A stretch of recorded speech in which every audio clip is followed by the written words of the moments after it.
semuanya pernah melihat benda ini. Waktu sekolah dulu, sekolah dasar, SMP bahkan. Ini adalah bagian dari pelajaran fisika.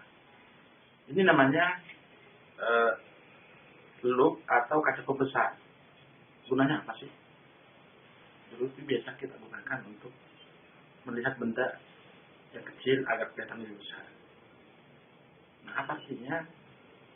Sebenarnya adalah sebuah alat bantu untuk kita lebih fokus melihat sesuatu yang kita ingin lihat.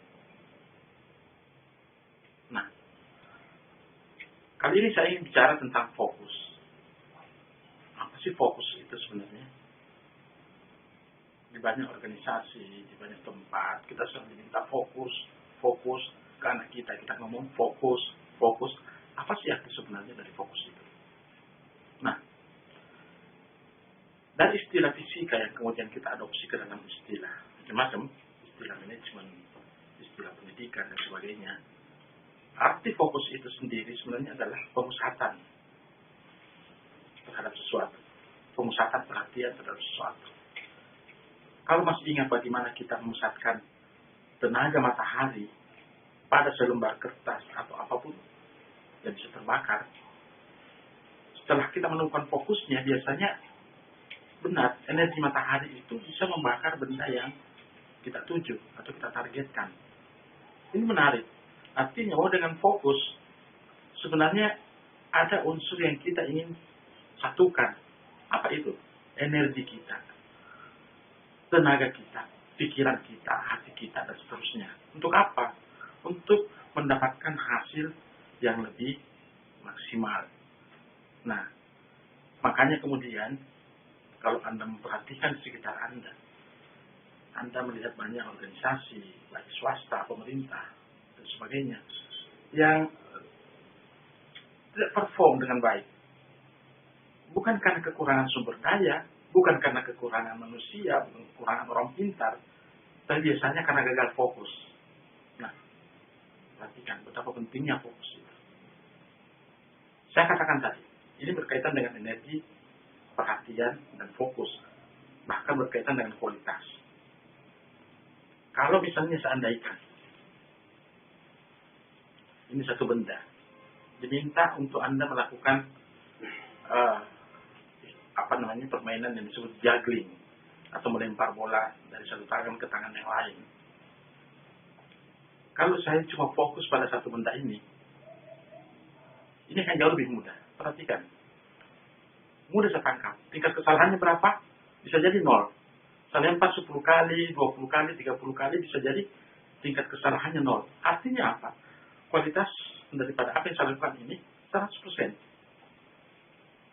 Coba kalau kita kemudian membagi fokus pada benda lain. Ya, katakanlah saya menambahkan satu benda lagi yang saya berusaha untuk mainkan. Nah, mulai berpikir nih, ini membutuhkan keterampilan khusus, butuh latihan khusus, butuh usaha untuk memahirkan diri kita membagi fokus. Nah, kalau kita gagal membagi fokus, maka bersiaplah untuk menerima risiko daripada gagal fokus itu. Yakni kualitas dari pekerjaan Anda, kualitas dari apa yang saya lakukan ini akan menurun. Boleh jadi tingkat kesalahannya menjadi 50%. Saya harus melempar ke kiri, sambil harusnya saya melempar ke kanan, dan ini pindah, memindahkan benda ini kemudian kembali ke tempatnya. Dan bisa jadi, ini saya tidak bisa lakukan dengan benar, terbukti. Bagaimana dengan 3 bola? 3 benda di tangan saya. Nah, oleh karena ini, sebenarnya ada sebuah inspirasi menarik. Kalau Anda belum pernah datang ke sebuah tempat yang namanya menara pengawas di sebuah bandara yang mengatur pesawat landing. Nah, perhatikan baik-baik. Sebenarnya ada sebuah radar besar. Boleh jadi di sebuah bandara yang besar, baik di Frankfurt, mungkin di Tokyo, mungkin di Cikarang, di Jakarta. Pada saat yang sama sebenarnya ada 20, 30, bahkan 40 pesawat yang siap untuk mendarat. Di mana mereka berada? Dalam pantauan radar. Bukan berarti si pengawas ini tidak memperhatikan yang lain, diperhatikan. Tapi begitu tujuan utamanya adalah untuk mendaratkan pesawat ini dengan selamat. Ingat, mendaratkan pesawat ini dengan selamat. Apa yang harus dilakukan oleh seorang pengawas mendarat adalah mengelola setiap pesawat yang ada di dalam radar untuk mendarat satu demi satu. Istilahnya landing one at a time. Mengapa? Nah, ini penting. Ingat bahwa sehebat apapun menara pengawas ini, secanggih apapun teknologi yang dia miliki, tapi kalau dia gagal mendaratkan pesawat satu demi satu, artinya terjadi crash atau kecelakaan, maka mereka nothing. Mereka akan dianggap gagal total. Oleh karena itu penting sekali untuk mengingat, fokus ini berkaitan dengan kualitas dan risiko. Oleh karena itu, dalam pembelajaran ini, saya ingin berbagi sebenarnya tentang bagaimana menerapkan istilah fokus ini ke dalam organisasi. Nah, sebuah organisasi pasti punya tujuan. Tujuan apa? Tujuan yang penting untuk membuat organisasi itu disebut berkinerja. Membuat organisasi itu disebut sukses. Nah, tapi ingat, kebanyakan kita sebenarnya tidak terdesain untuk fokus. Kebanyakan kita suka berbagi perhatian ke tempat lain. Apalagi kalau kita gagal mendefinisikan apa yang dimaksud pernah diungkapkan oleh seorang penulis besar, Stephen R. Covey, yang dimaksud dengan bukan hanya penting, tapi sesuatu yang maha penting, sesuatu yang menentukan eksistensi dari organisasi Anda. Ya, tidak usah jauh-jauh mengambil contoh. Saya di perusahaan consulting, sebuah perusahaan training, yang harus tentunya menyelenggarakan training ini dengan sebaik-baiknya. Apa itu penting? Oh, penting. Bukan hanya penting, tapi maha penting. Mengapa? Begitu kami gagal memberikan training, consulting yang memuaskan klien kami, maka tidak ada lagi harapan untuk kami dipilih atau kami diberi pekerjaan berikutnya. Satu. Jadi, menyelenggarakan training atau consulting dengan kualitas yang terbaik yang kami sanggup atau yang kami mampu. Oleh karena itu, apa ikutannya di belakang?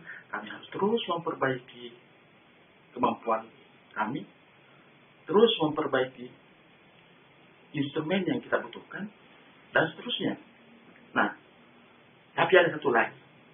Jadi, tidak masalah kalau harus punya 2 atau 3 fokus. Tapi memang harus kita sadari, begitu lebih dari 1, kualitas akan menurun. Tapi kalau memang itu adalah sebuah kebutuhan, tidak bisa kita hindari. Maka, tujuan maha penting kedua dari organisasi kami adalah menjual. Menjual kepada siapa? Kepada klien. Memperkenalkan organisasi kami, sehingga pada akhirnya mereka itu memutuskan untuk memilih kami sebagai penyelenggara mereka. Memilih kami sebagai pelayan untuk kebutuhan training atau consulting mereka. Nah, oleh karena itu, apa yang kami lakukan untuk memastikan yang dimaksud dengan widely important goals atau tujuan yang maha penting ini bisa tercapai? Tadi, yang pertama, ngomongin soal quality deliveries atau kualitas penyelenggaraan training atau consulting yang kami berikan. Kami terus-menerus berpacu untuk meningkatkan kapasitas, untuk memastikan ini terwujud. Yang kedua, kami harus hadir di tengah pasar, dan tentunya dengan sebuah media yang memungkinkan kami berbagi seperti ini, yang mudah-mudahan dipahami ini adalah bagian daripada upaya kami untuk mendukung tujuan kedua, tujuan maha penting kedua, yakni menjual, mendapatkan pesanan dari klien, mendapatkan kontrak. Kenapa kalau kami gagal mendapatkan kontrak? Perusahaannya akan tutup. perusahaannya akan bubar. Karena kami hidup bukan dari sebuah sumber dana yang tersedia, tapi dari apa yang dibayar atau diberikan oleh si klien. Nah, oleh karena itu teman-teman, ini penting. Di berbagai tempat saya memberikan fasilitasi atau consulting. Hal yang maha penting untuk kita definisikan atau kita temukan biasanya adalah yang dimaksud dengan tujuan maha penting itu. Karena disitulah kita akan fokus. Tidak berarti kemudian bahwa pekerjaan lain yang rutin tidak dikerjakan. Yang lain ini dikerjakan sebisa mungkin autopilot istilahnya. Sesuatu yang kita kerjakan rutin. Tapi ada 1-2 fokus yang menentukan hidup matinya organisasi. Ya saya katakan tadi sebagai contoh, di menara pengawas itu ada radar yang menunjukkan sekian ratus pesawat yang sedang mengudara dan butuh untuk didaratkan. Tapi fokus si penjaga menara adalah mendaratkan satu demi satu. Landing one at the time. Begitu satu rampung, kita kerjakan lain. Apa yang terjadi ketika kemudian ada emosi, keinginan, ambisi untuk mengerjakan banyak hal? Ya seperti katakanlah si menara pengawas ini, lama banget gua nunggu di sini. Sekian puluh pesawat lagi, gua daratin aja dah, berjejer satu-satu sekalian. Apa yang terjadi kira-kira? Risikonya sangat tinggi, bisa terjadi crash. Di organisasi juga begitu. Begitu Anda berambisi untuk mengerjakan banyak hal, maka sebenarnya Anda sedang mempersiapkan kehancuran Anda. Karena manusia tidak didesain sebenarnya untuk multitasking. Setiap orang yang memilih untuk fokus, berarti harus mempersiapkan pikiran, tenaga, energi untuk mencapai tujuan yang maha penting itu. Di sebuah organisasi, jangan sampai terlepas ada 1-2 orang di dalam organisasi Anda yang tidak tertuju pada pencapaian tujuan maha penting. Bahwa ada tugas-tugas lain yang dikerjakan, ikut rapat, ikut acara pelatihan, tapi bukan itu fokusnya kan. Mereka harus fokus pada sesuatu yang menentukan hidup matinya organisasi. Nah, oleh karena itu, pemimpin di semua organisasi harus sadar mana tugas, tanggung jawab, tujuan yang maha penting yang harus dilakukan oleh organisasinya.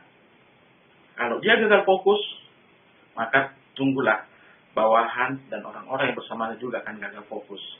Apa yang terjadi kalau mayoritas orang gagal fokus dalam sebuah organisasi? Jangan berharap organisasi itu akan memberikan yang terbaik, akan memberikan pelayanan yang terbaik, akan memberikan performa yang terbaik. Sehingga Anda tidak perlu kaget kalau banyak organisasi yang menghabiskan uang yang biasa-biasa saja, terus-menerus. Sepertinya tidak terganggu untuk melakukan yang terbaik. Ya kalau di lembaga swasta, risikonya jelas. Kalau mereka gagal fokus, perusahaannya akan tutup. Bagaimana dengan lembaga pemerintah? Yang kalau tidak memberikan pelayanan yang terbaik, tidak memberikan hasil yang terbaik, toh orang lain juga tidak bisa pindah ke tempat lain. Jadi, berkaitan dengan fokus ini, di samping karena desakan kebutuhan, juga harus datang dari kesadaran. Berhubungan dengan pelayanan KTP misalnya. Kalau itu kita anggap sebagai sesuatu yang sifatnya maha penting untuk memuaskan rakyat atau masyarakat, maka pastikan setiap energi di organisasi itu, setiap cara di organisasi itu, setiap strategi di organisasi itu mengarah untuk memastikan bahwa pelayanan KTP ini menjadi sesuatu yang memuaskan masyarakat. Nah, itu